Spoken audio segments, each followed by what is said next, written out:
So, this is the second part of the audio, and um, so this was the background of what I was trying to see, and from that I understood that there's the perfection, and this is something that I was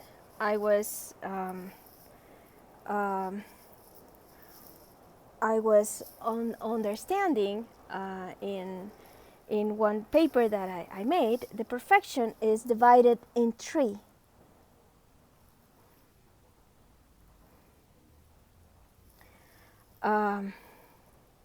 We say that the perfection is just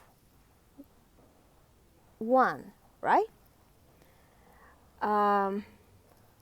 But the highest level of perfection is something that knows itself. In the case of something perfect, and in the case that on something mixed with the imperfect, something that knows itself in the nothing, in the zero, which means something that knows his limits.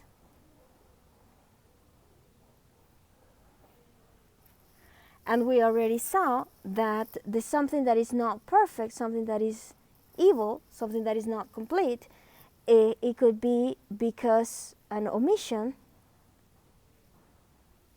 or because of an action. If they are bad, it's not good, it means that somehow they are breaking from itself. So something bad is 4 at least. But when we say bad, it doesn't mean again something that is evil. It's just that it's not complete, something that is not entirely perfect. And as I already say, I thought that the process that these things get complete each other was in time and space. But turns out this was just the scenario.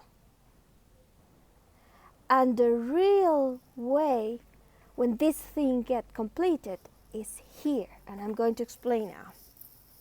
So, the perfect is 1, right? The first level of perfection is 1, something that is just one thing. When that thing knows each other in the good,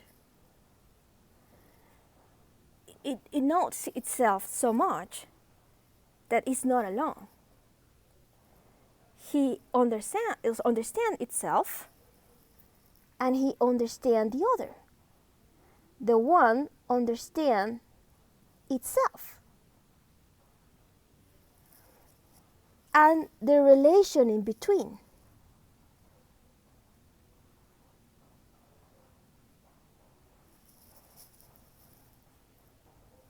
So, we have here the Father, which is somehow the beginning or the creator, that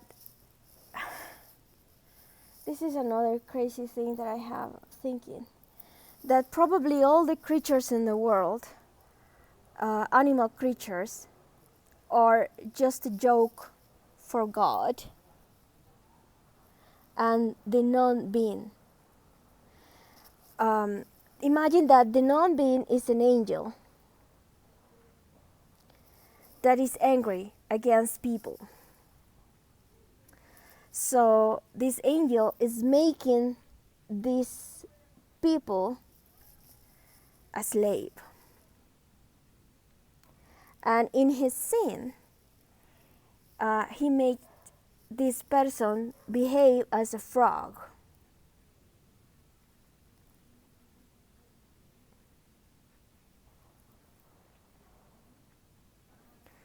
Or like a frog. say, rebel, you see. So God says, you're making this person slave of her behavior. Uh, don't worry, I don't need that. I already have frogs. And if I want something like that, a slave of his instincts, I will make a frog. In fact, I already made it. I already make it. It's here. I don't need your intervention making this person behave perfectly or the way you think it's perfect, because I already have creatures like that. What I don't have is persons free, which is probably one of the reasons why God made the creation. Because he wants to have persons like itself, equals. Persons who can actually see him equal. And probably that was the reason why the succeed of God in the Holy Virgin Mary and the Church, because he can actually see himself in all his essence without cutting anything from him. And see himself on her.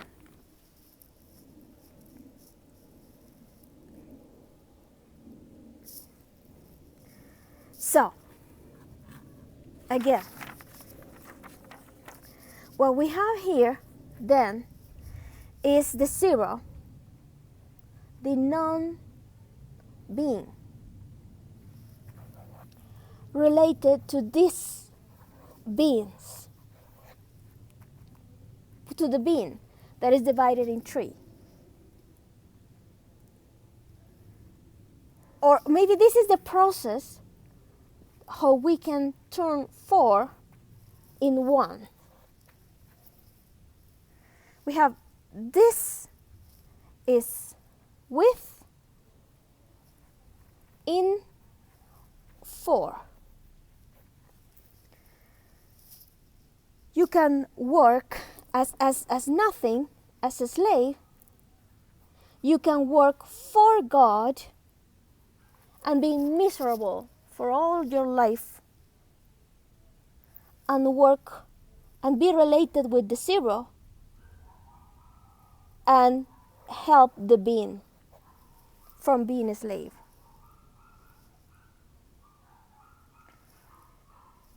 You can also, this is a person who saw his own zero, non-being, and he's not regretting anything, but in a bad way. Like, I know I'm bad, I know I'm miserable, I don't care. I am not asking forgiveness.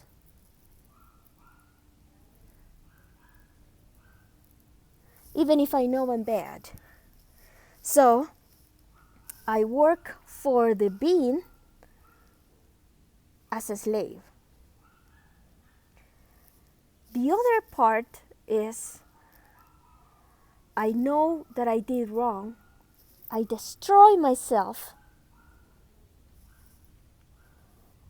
And since I am destroyed, I'm zero, I'm going to live in God's being. And instead of my being, that is zero because I destroy myself, I'm going to allow God to live in me. The other kind of relationship is when you have the radical acceptation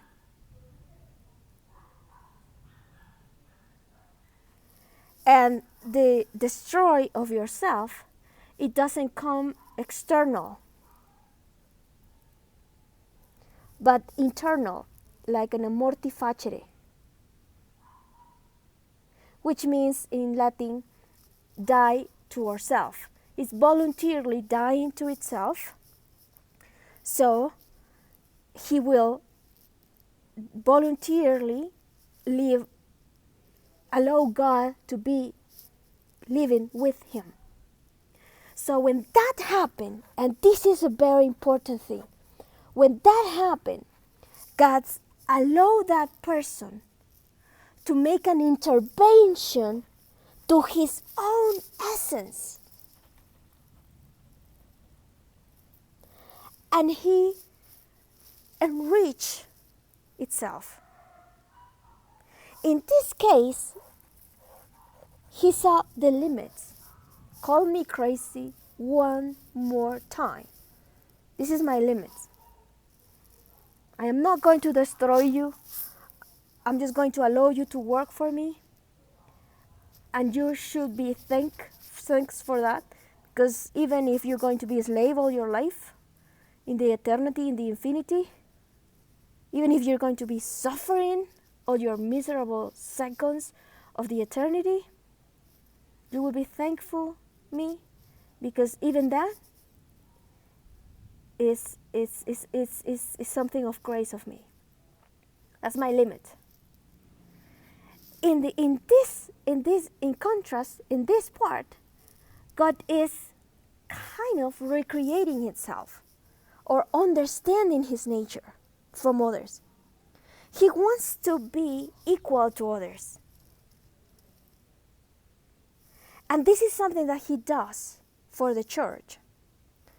I think that when everything was in the beginning with what they call the apple and Adam and Eva and everything, he saw the limits of how the human beings were going to be behaving.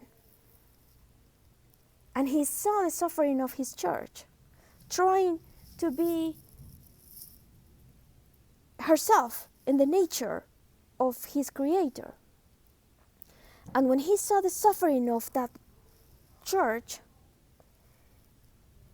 he wants to be equal to her. And this was the beginning and the end of the scene.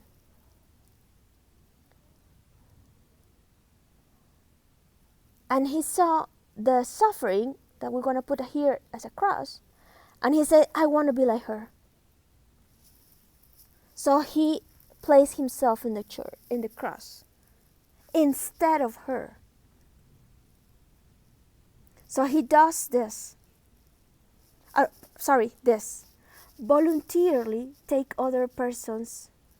He died itself, so he can voluntarily give his being to others. So the persons who understand the radical acceptation to others, they work with them.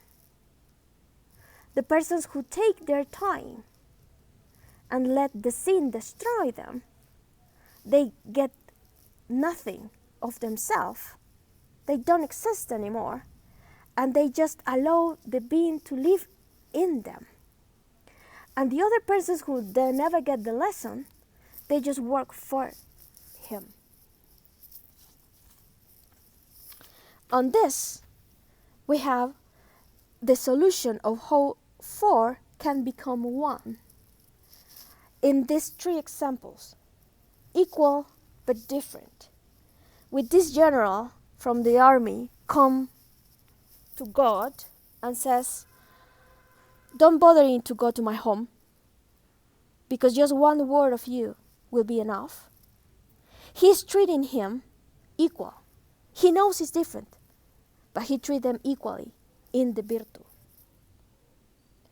There's another woman that is asking him to heal her daughter, and he is rejecting her because he knows that she's different than him, which means in the context that he was not really following the rules, probably. And she says, it's okay, I am different than you. So she destroys herself. She understands that she's nothing. But the dogs eat from the table of their masters. So there's just another way to be equally and different. And then the last one, the other person, is like the third cross of the evil thief. That he knows that he is bad equally to God, but even there, he doesn't regret. And he's trying to insult God and trying to be equal to the persons who were insulting him, that were insulting him too.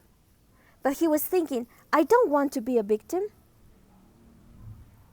I want to be like the persons who are destroying the victims.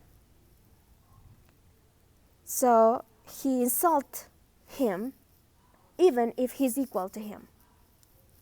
So at the end, somehow, we are able to get the experience of nothing in the being, and the limits of the being, and the unit of the being.